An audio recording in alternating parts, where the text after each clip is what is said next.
Hello student, I am Seema Kushwaha from Bharti group of college. आज हम पढ़ेंगे द्रव्यमान ऊर्जा की तुल्यता, मास एनर्जी इक्विवेलेंस। इसके पहले क्लास में हम द्रव्यमान व ऊर्जा तुल्यांक पढ़े थे, equivalence of mass and energy, जिसमें हम E=mc² निकाले थे।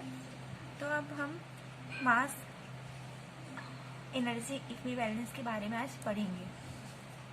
किसी वस्तु के द्रव्यमान पर निर्भरता की अवधारणा से द्रव्यमान व ऊर्जा की तुल्यता के नए सिद्धांत का जन्म हुआ। किसी वस्तु का द्रव्यमान के वेग पर निर्भरता की अवधारणा से द्रव्यमान व ऊर्जा की तुल्यता के नए सिद्धांत का जन्म हुआ। न्यूटन की यांत्रिकी के अनुसार द्रव्यमान व ऊर्जा एक दूसरे से अलग होते हैं। यहाँ पर जो न्यूटन है उसके यांत्रिकी के अनुसार द्रव्यमान व ऊर्जा, मास और एनर्जी एक दूसरे से अलग होते हैं तथा इसका आपस में रूपांतरण नहीं हो सकता। परंतु आपेक्षिकता के सिद्धांत के अनुसार द्रव्यमान व ऊर्जा में पूरी तरह तुल्यता होती है। इस नवीन विचार के अनुसार द्रव्यमान को ऊर्जा में तथा ऊर्जा को द्रव्यमान में बदला जा सकता है। यहाँ पर एक बार न्यूटन की यांत्रिकी के अनुसार बताया गया है कि द्रव्यमान और जो ऊर्जा है, मास और एनर्जी, वो एक दूसरे से अलग होते हैं और इनका आपस में रूपांतरण नहीं हो सकता। परंतु आपेक्षिकता के सिद्धांत के अनुसार मास व एनर्जी है वो पूरी तरह तुल्य होते हैं और इस नवीन विचार के अनुसार ही द्रव्यमान को ऊर्जा में, मास को एनर्जी में और एनर्जी को मास में चेंज किया जा सकता है। हम निम्न प्रकार से द्रव्यमान तथा ऊर्जा में परस्पर तुल्यता प्रकट करने वाले सूत्र को स्थापित करेंगे और यहाँ पे हम मास एंड एनर्जी में आपस में तुल्यता प्रकट करने वाले सूत्र की स्थापना करेंगे। द्रव्यमान की आपेक्षिकता के सिद्धांत से किसी गतिमान वस्तु का द्रव्यमान चाल के साथ बदलता है। इसके द्वारा वस्तु का गतिज द्रव्यमान होगा m=m0 अपॉन रूट में 1 - v² अपॉन c²। तो यहाँ पे इसे इक्वेशन 1 लिखेंगे। यहाँ m0 जो है वो वस्तु का विराम द्रव्यमान है, कांस्टेंट मास है।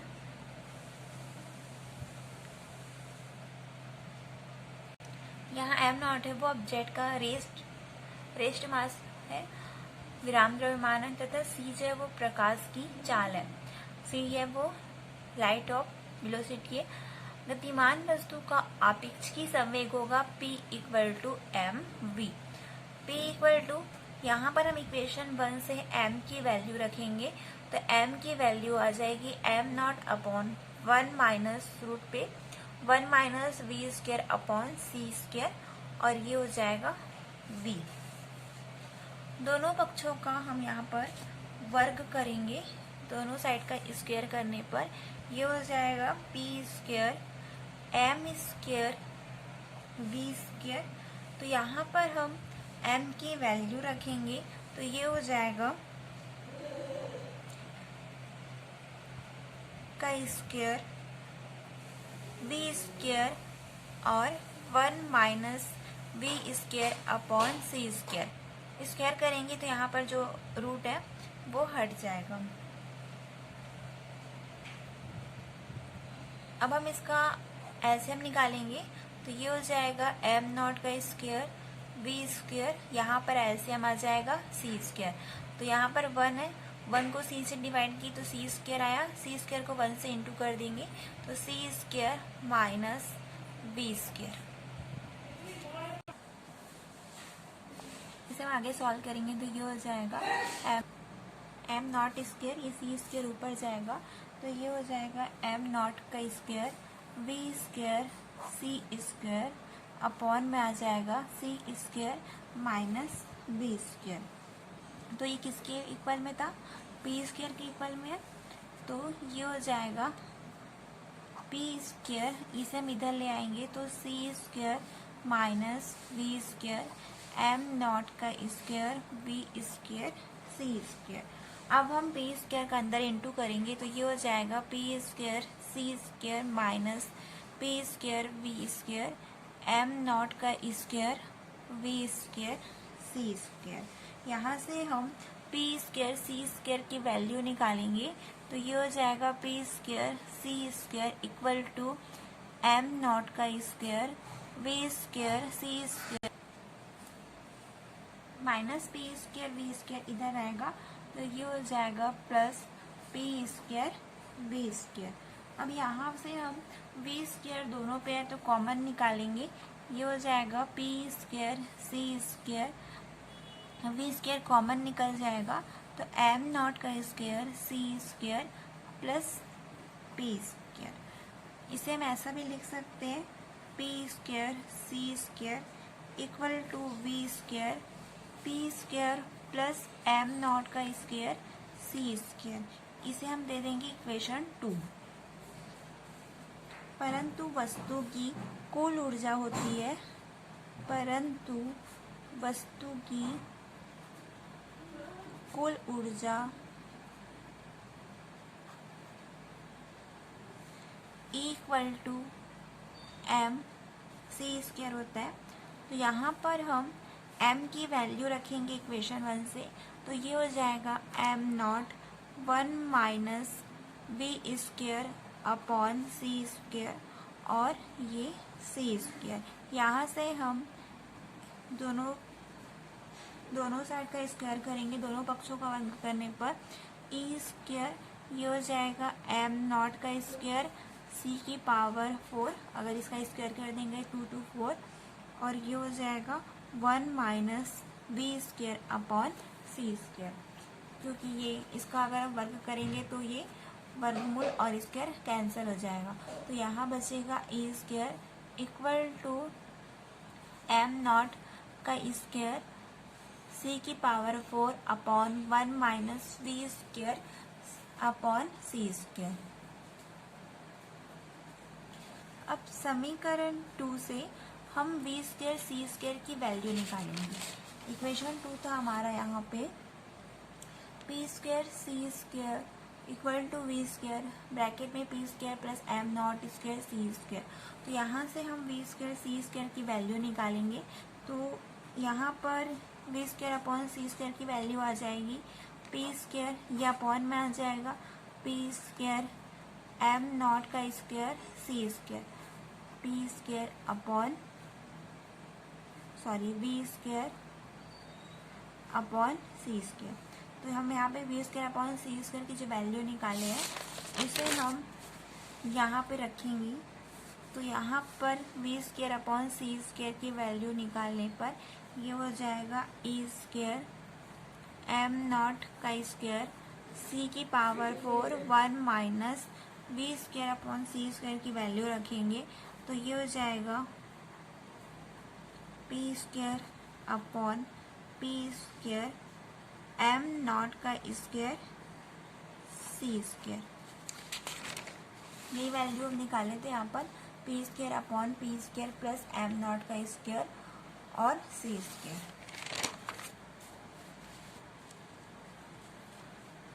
अब यहाँ पे हम एलसीएम निकालेंगे तो एलसीएम आ जाएगा यहाँ पे ई स्क्वायर इक्वल टू ये एम नॉट का स्क्वायर सी की पावर 4 एलसीएम आ जाएगा P square plus M naught c square 1 से इसको डिवाइड करेंगे तो यही आएगा।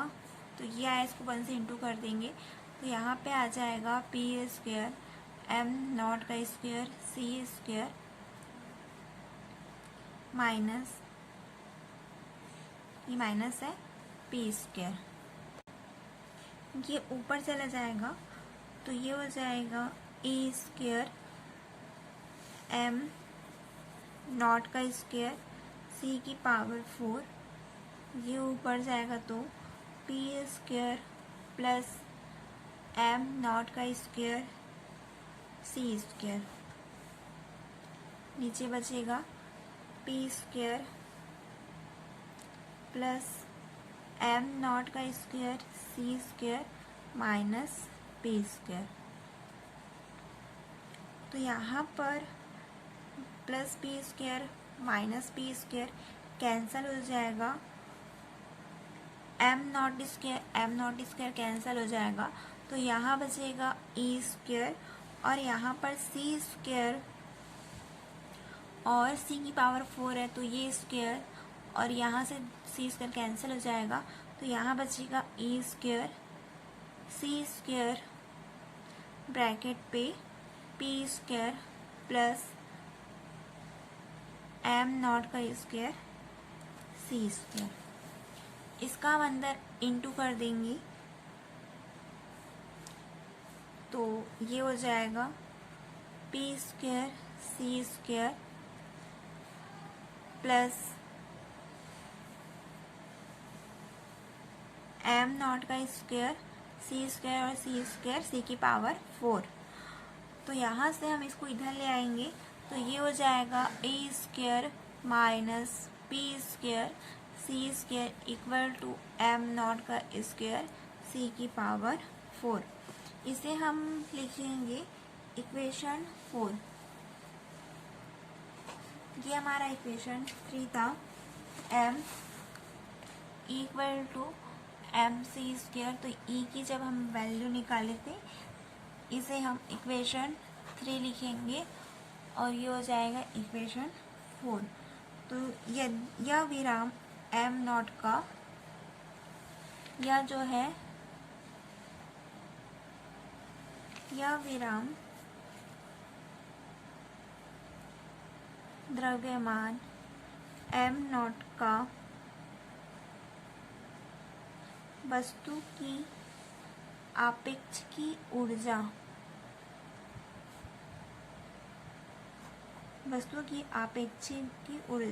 E तथा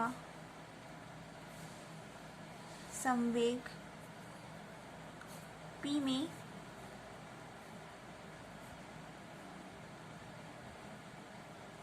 संबंध बताता है। जो इक्वेशन 4 है E square minus P square C square equal to M naught square सी की पावर 4, यह जो है वो रेस्ट मास एम नॉट विराम द्रव्यमान एम नॉट का वस्तु की आपेक्षिकी ऊर्जा ई एनर्जी ई और मोमेंटम पी में रिलेशन बताता है, संबंध बताता है। तो इसे हम लिख सकते हैं यदि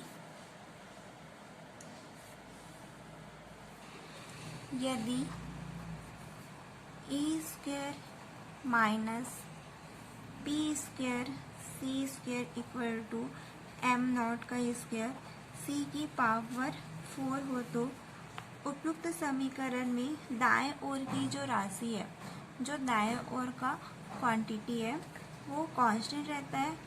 अतः आपेक्षिकता के अनुसार अर्थात लॉरेंज रूपांतरण के अंतर्गत E square minus P square सी स्क्वायर का मान भी नियत रहता है। इसे हम लिख लेते हैं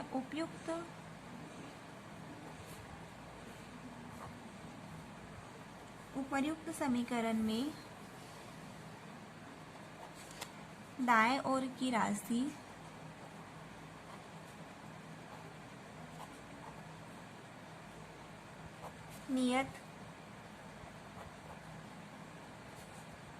दाएं ओर की जो राशि है वो नियत रहती है। अतः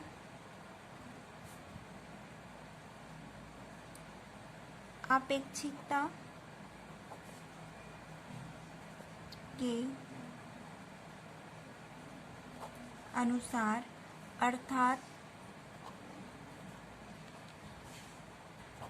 लॉरेंज रूपांतरण के अंतर्गत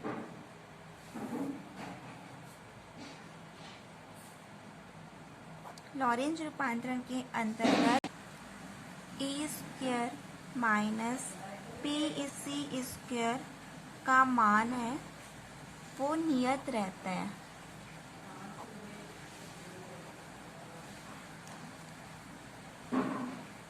तो यहाँ पे जो समीकरण उसमें दाएं ओर की जो राशि है वो नियत रहती है कांस्टेंट रहती है, अतः अपेक्षितता के अनुसार अर्थात लॉरेंज रूपांतरण के अंतर्गत E square minus T square का मान भी कांस्टेंट रहता है, नियत रहता है।